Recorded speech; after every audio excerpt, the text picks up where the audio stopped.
First Hockey Edition. I'm hosting. I'm joined by Jackson Clare and Molly McGovern. And we got a lot of hockey stuff to talk about. The Seattle Kraken have just drafted their team out of all the available players from the NHL. It's pretty underwhelming in my opinion, but got the hat on. We're repping the Kraken today. I'm already a fan. I got the Cap shirt too, so those are the teams for me, and so that's exciting. We haven't done this in a minute, so we could talk about the Stanley Cup. Lightning won, cool, whatever. They kind of took the wind out of the Habs sails for sure there. But we'll get into the Seattle draft. How are you guys doing today? The Seattle draft was I kind of agree with you. It was a bit disappointing given some of the names that were on the table there. You think of Carey Price, Vladimir Tarasenko, and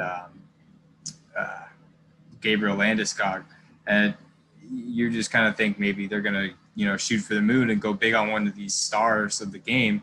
But you got to understand that as a new franchise in a sport that is pretty tight in terms of the cap space and the money that you can and cannot spend, probably the tightest of the four big ones. In terms of cap space, I think it's probably the hardest, except for if you're Tampa Bay, of course, and the long-term injury reserve fiasco that they pulled last season. But you got to respect the fact that Seattle is thinking about the future already. They're not just building for today. They're not going to try to shoot for the moon and spend all their money in one go.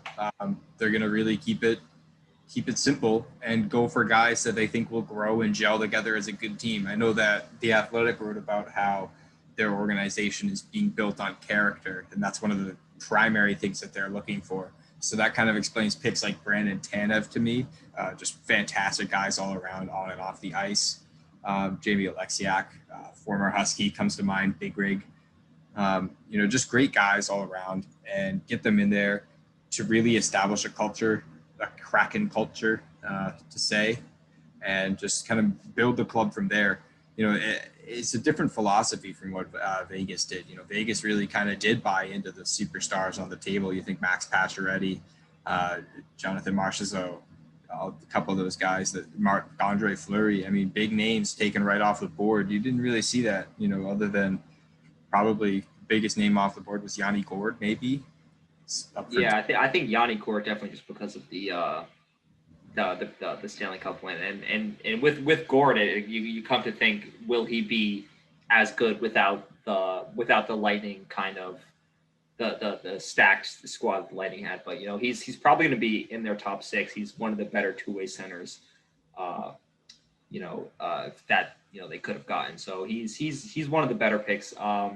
You got any of you guys have a standout pick that I'm not going to run through all of them, but just any standouts that you guys have seen that the Seattle Kraken made? I guess, I agree with Jack though, Alexiak.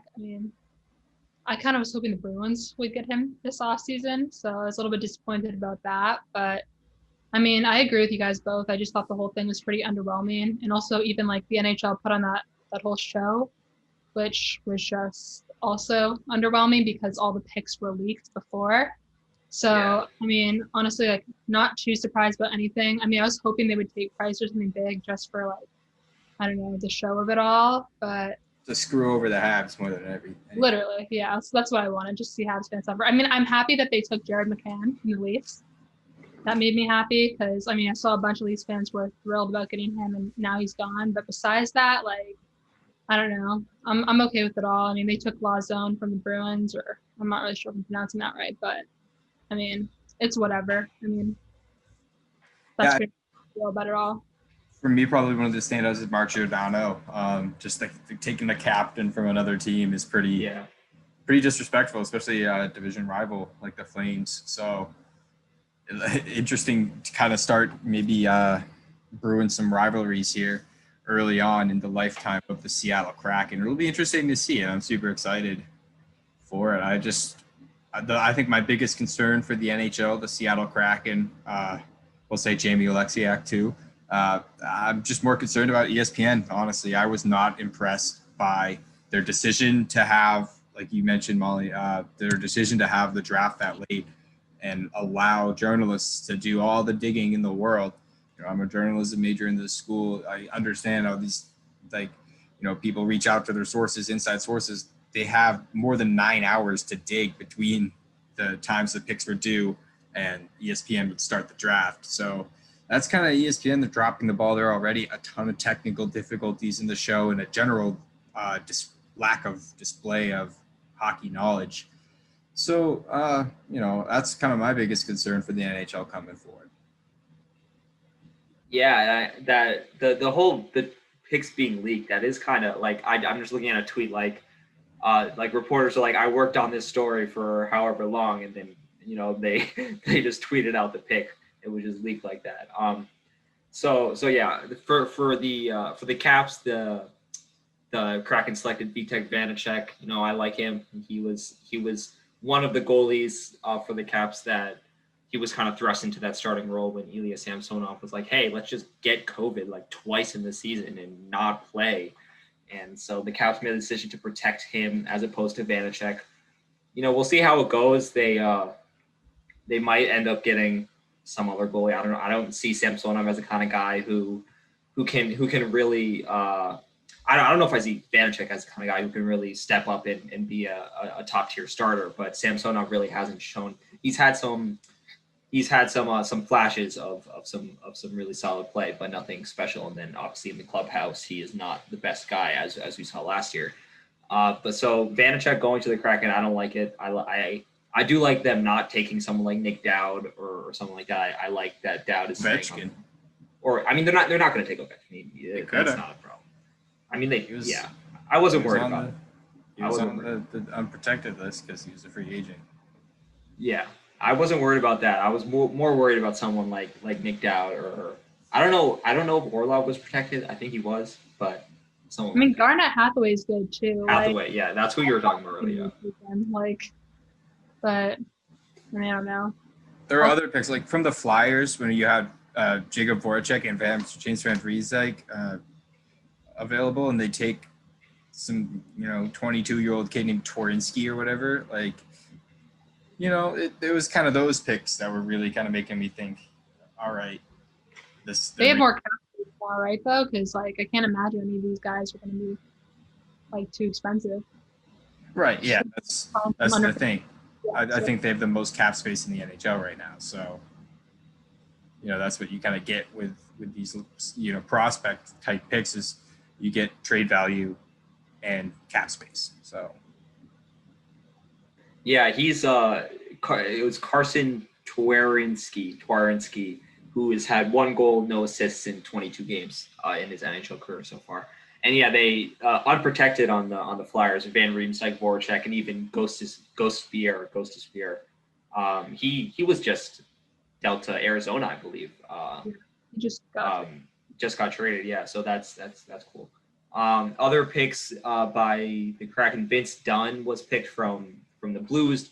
People thinking Tarasenko maybe, but Tarasenko, I believe his cap hit was upwards of $7.5 million, something like that. And he had a bunch of shoulder surgeries, and he wasn't as productive as one would hope. So, and Dunn, he's been a great defenseman for the Blues. There was a little bit of drama there with his I don't know what it was about, but there was a little bit of drama there. So he might have a bit of a new beginning with the Kraken. And then also from the Avalanche, Jonas Donskoy, who I had on my fantasy team in hockey. He scored a hat trick in the first 9 minutes of a game, so that was cool. So that's any maybe disappointing picks or something like that from the draft? Nothing really disappointing. I mean, just like Alexiak.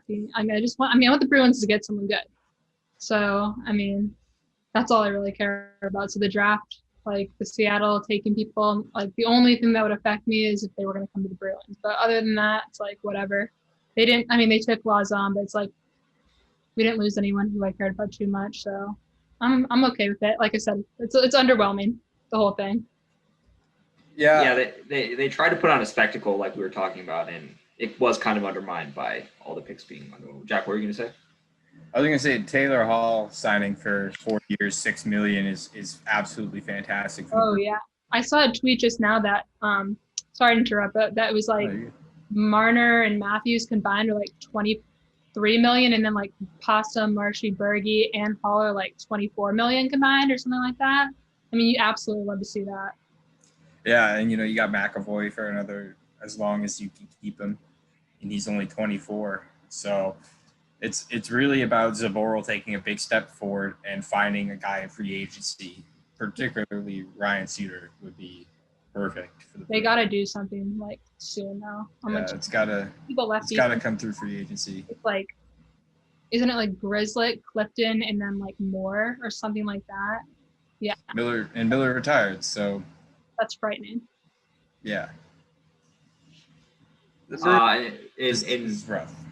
Yeah, and in other news, the NHL schedule was released. The opening night will be 2 games. The Lightning will the reigning champions, of course, will come against the Penguins, which I guess that's cool. And then also the Kraken and the Knights will play on opening night, the 2 expansion teams. So the Kraken going to Vegas, so that'll be cool. The Kraken, their home opener is like 5 or 6 games into the season against the Canucks. So we can go into the schedule in a separate video. We won't do that now. But the Seattle Kraken draft, I think we can all say it was pretty underwhelming. There wasn't any of those big names, and I don't know if there's going to be more deals down the road for them. They have like we said, like the most cap space in the league, so they have room to maybe get a couple of big players, and they can build a roster for the future while also staying competitive. The way that hockey is, it's always easy to not easy, but it you can get into the playoffs, kind of the way the Canadians did get into the playoffs off of a mediocre season and then just get hot and run away with the playoffs. So other than that, do you guys have any parting thoughts that you want to share about maybe the Bruins, maybe someone else? I want them to get Connor Garland. That's what all I have to say. That's what, if Don Sweeney happens to be listening to this, bring us Connor Garland and Ryan Suter. All right. Advice for Don Sweeney. What about you, Jack? Fuck the Yankees. Okay. Yeah. I mean, if we're gonna get into baseball just for a second, yeah, throwing stuff at Verdugo, that was not cool. That was like an embarrassment to the game of baseball, in my opinion. I mean, it's just typical Yankee fans. I mean, they're all just low IQ, just scum of the earth. Spitting on Veritek's daughter.